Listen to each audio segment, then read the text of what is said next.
So far, I think, or in this video, we've laced the rear wheel.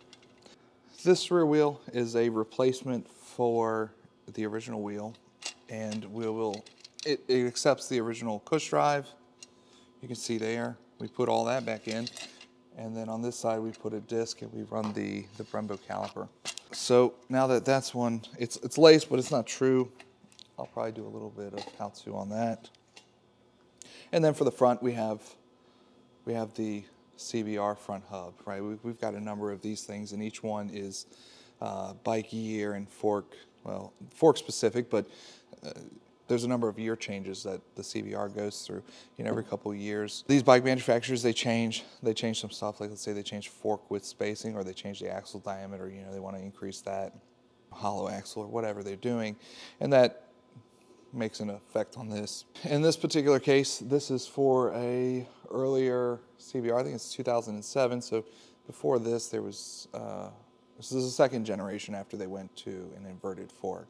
Before this fork, they had the non-inverted forks. Well, there was a version before this, and then the version before that was the non-inverted on the CBR, which is kind of a cool fork if you want to keep your bike looking more traditional and not run an inverted fork. Those 2003, 2004 CBR forks were pretty cool because they're not inverted. We see that with guys who are doing like flat track or circle track stuff, and they're worried about dirt getting into the seals or debris damaging the fork sliders, the tubes, the internal tube.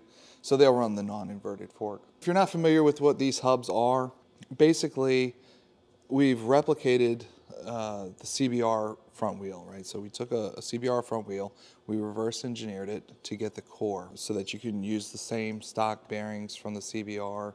The wheel spacers are the same from the CBR. So all of these things are year specific. So if you know, hey, I have a 2007 CBR fork on this thing, you know that the bearings that you need are from a 2007, the rotors that you're going to need are from a 2007, seals, all of that. It just kind of keeps things simple for, maintenance of the bike over the years that you have it, that you don't have to try and figure out, it's not a mixed match of parts. You know what year the fork is, all the parts that go to this hub are going to be the same.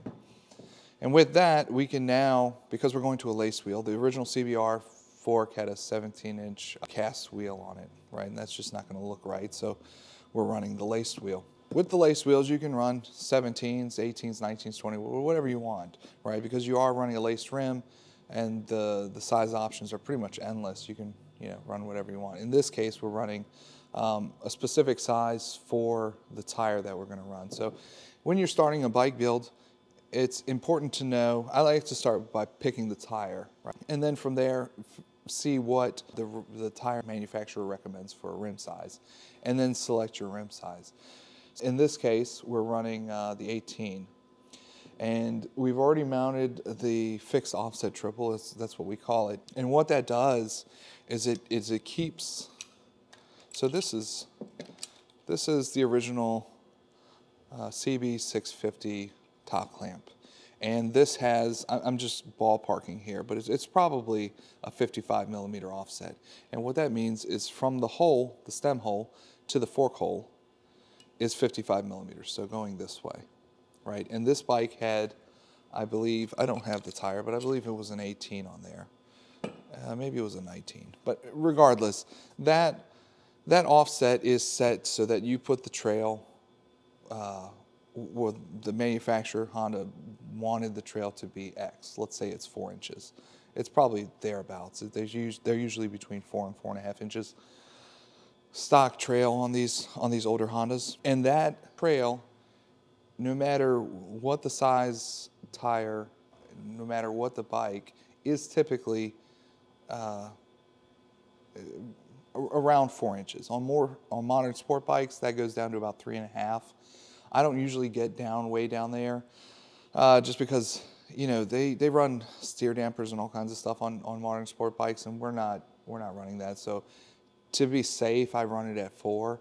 If you get out into the 5s, 5.5, 6 inches of trail, the bike's going to feel more heavy. So what would cause more trail is if you run the original top clamp from the CBR, the original, whether it's a CBR fork or Gixxer fork. But So from here to here on a modern sport bike is 30 millimeters. So they have 30 millimeters of offset. And that number is directly related to the tire size, which is a 17 on modern sport bikes. So if you take a 30 millimeter offset, so let's use the original tree, and we run an 18-inch wheel. That's larger than the 17 that came on the CBR, right? But we're taking the CBR fork, and then we're running an 18-inch wheel. So we've changed the wheel size. What happens is you increase your trail, and I'll put up maybe a little diagram or something that shows trail, because that's the easiest way to understand this. But when you increase the trail, now the bike feels heavy, right? Like, so now you're probably in the 5-inch range of trail, and it's going to take more effort to get that bike to go over. So to correct that, we make a new clamp that mimics the CBR. So we keep the fork hole spacing and the right diameters here, and we push it out. We push it forward. So you take this and you push it forward. Almost, if we were running the same size as stock, same tire size, we would keep this offset. So we'll push the forks out, and by pushing the forks out, we reduce the trail, and then now we have the handling characteristics and feel of how the bike was originally. A lot of people think that it's a subjective thing. To me, it's a numbers thing, right? Like, a bike's going to feel this way with this much trail. And now you have rake in there, that comes into play, but really the rake, we offset rake, or we correct rake by altering offset, right? So let's say you have a decreased rake. Well, let's say more common is you have more rake, right? So you have a bike that was more of a cruiser and it has more rake. So the fork tubes have more angle to them. To correct that and put your trail at 4 inches, we can push the fork tubes out, and that decreases the trail. The only other thing that comes up with this is fork length. Most inverted forks are about 2 inches shorter than what most bikes that we're replacing the original forks with. It doesn't really affect anything. There's some Viragos that the tire clearance, depending on the tire size that they're running, has some interference with the exhaust pipes, and in that case, you may want to, we have the drop triples that correct that, or run a bigger tire and push the forks out so you can get that added clearance. But other than that, I mean, most bikes, the 2 inches isn't going to affect anything, and they've got plenty of ground clearance, and everything's fine. But just another thing that you want to keep an eye on as you're planning this out. I don't know if that's helpful, but that's why we do it. It'll make the bike feel better. It'll make the bike feel how it should, right? Like in these cases, when you put the trees on it, you're getting the best of both worlds. So you're getting the better braking, you're getting more responsive suspension. You don't feel like you're floating anymore. And then to keep the handling characteristics, we're making these top clamps and correcting the offset so that you get your trail where it needs to be. And now you've really got the best of both worlds. We'll get some wheels.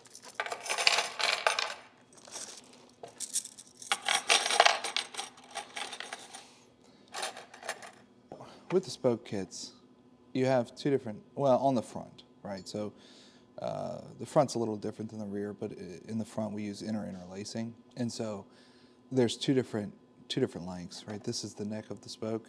And so this is a little shorter on the one that's going to be closer to the top, and then this one runs behind it. So this neck is a little bit longer. The first step that we're going to do is put all the spokes in on one side. And so the short ones alternate with the long ones. You just want to keep them separated so you don't mix them up, because that'll bite you later. So we'll start with the short ones, and we'll install these every other day. And I'm doing this on a Lazy Susan, just something I picked up off of Amazon, because it kind of makes it a little easier to be able to, rotate your workpiece here. Not so much for this, but when we get into installing the nipples, it'll make it a lot easier. All right.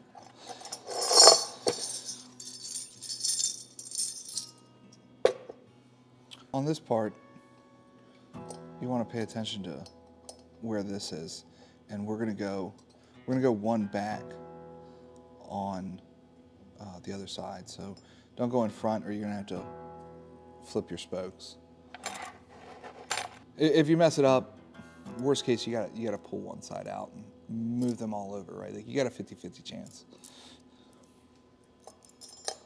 The other thing you do is you can look at the rim and kind of figure it out beforehand, see which holes align with what, and is this side further back. If nothing else, it'll make sense if you go to do it. Either it's gonna work or it's not gonna work.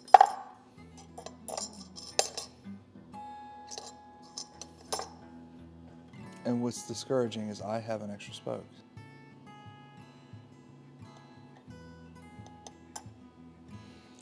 Or concerning, which means I screwed this up somehow. I'll figure that out.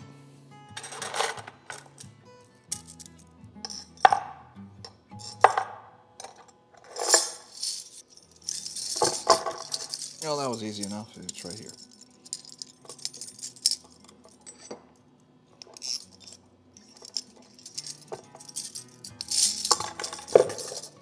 All right. Now that we have them all put into their happy homes,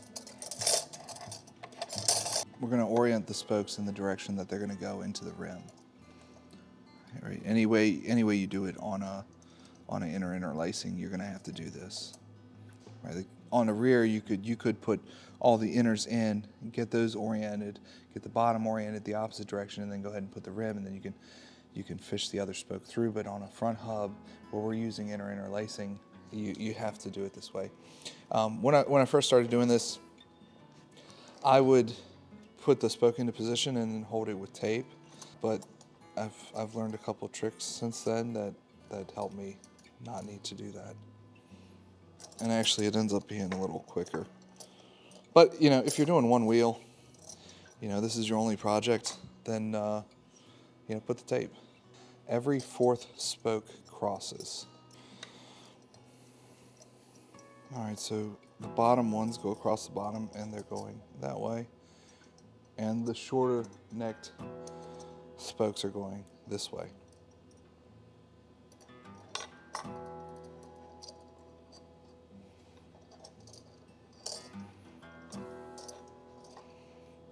You want to make sure that you're going up underneath all the spokes that it's going to go up underneath. Because if you don't, when you go to put this together on the wheel, you're going to be undoing some stuff because now your spoke is sitting up under the wrong spokes. You're sitting up under spokes that you can't.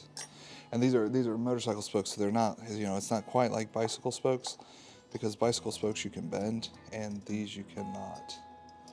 I mean, I guess you could, but it's, you don't want to be doing that. You're not going to bend in the rim. Okay, so here's an example where you don't want to get bit by this.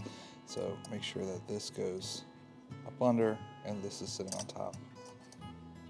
Because that's the stuff that'll get you. I mean, you can undo it, but you're going to have to undo like half the rim to get that bag into position.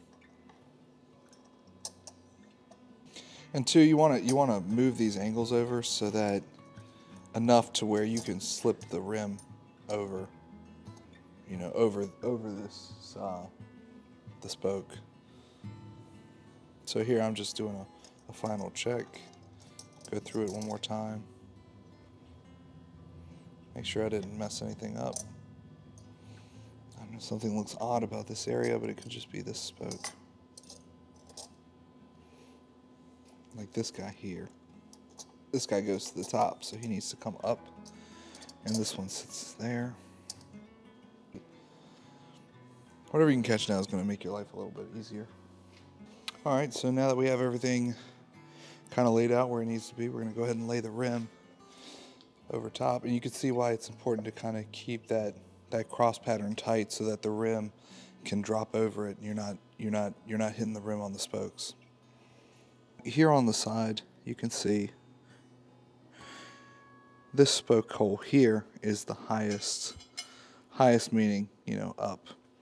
So we're going to put a nipple in it. This spoke here, which is in the top plane, right? So let's say we're just going to number this. We got 1, we have 2, which is the long neck spoke is number 2.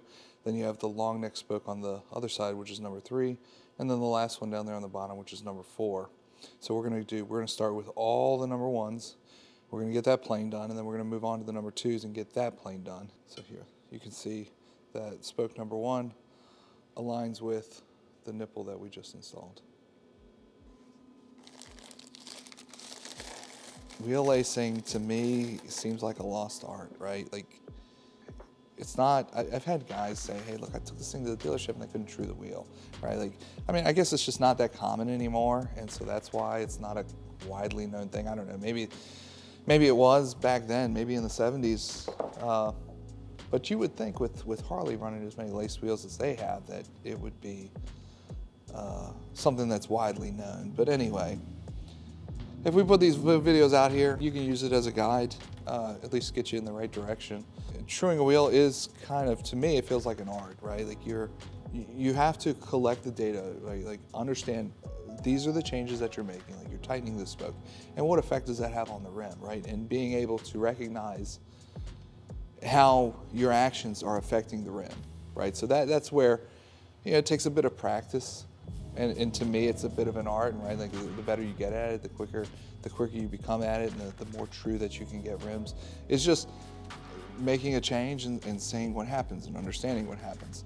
But there are a handful of tips that I'll talk in here that have been taught to me that make the process easier.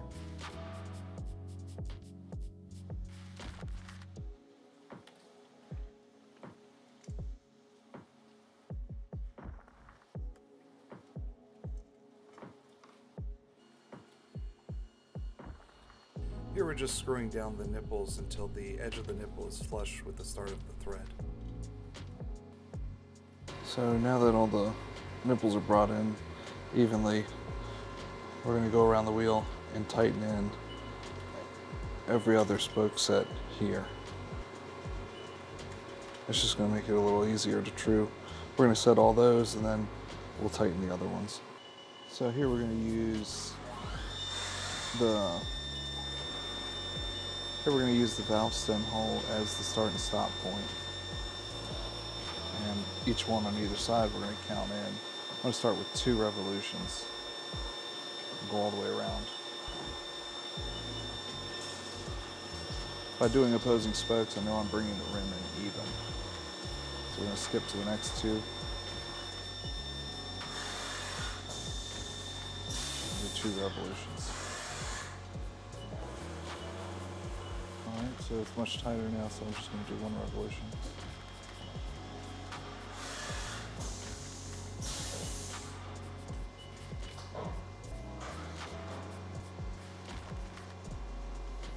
Alright. I'm going to go ahead and set up the 2 dial indicators and 1 for in and out.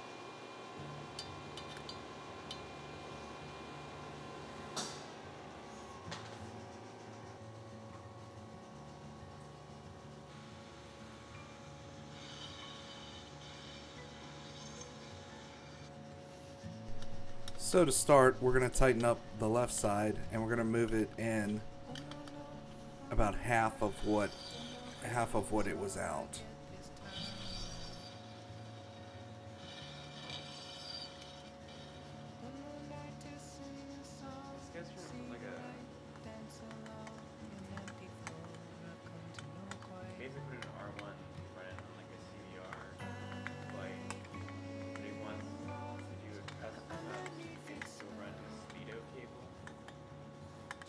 What's he doing?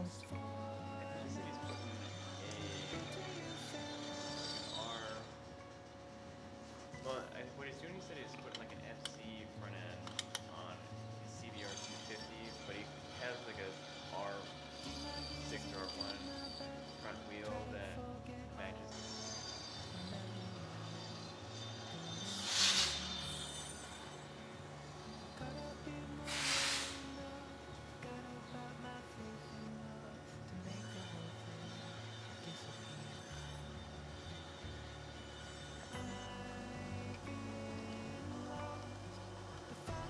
Now that we have the rim pretty much true, I'm going to go back and tighten all the other nipples and just snug them up so that we'll hold the rim in place.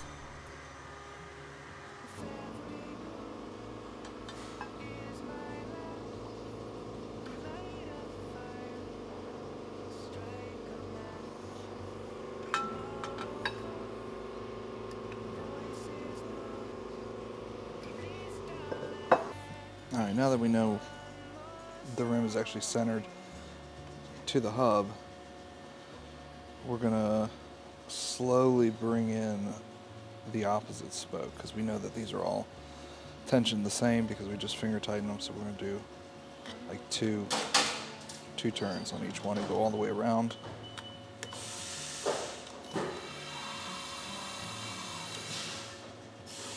And then we'll alternate sides.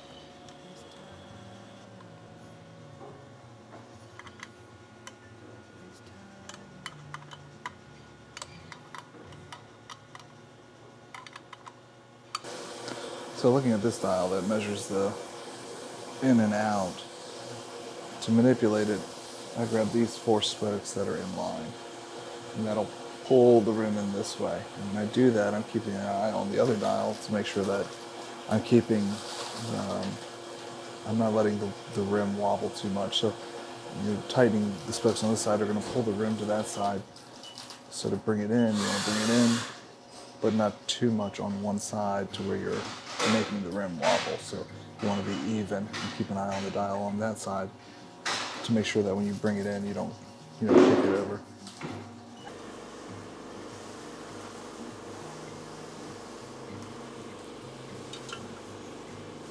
Just out 10, so I'm going to grab spokes on this side and just tighten them up a little bit to bring it back over.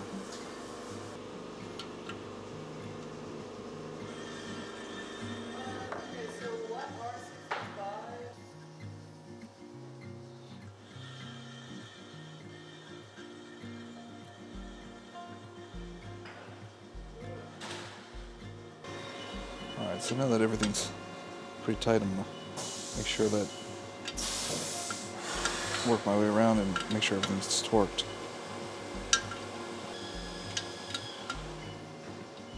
Again, I'm doing every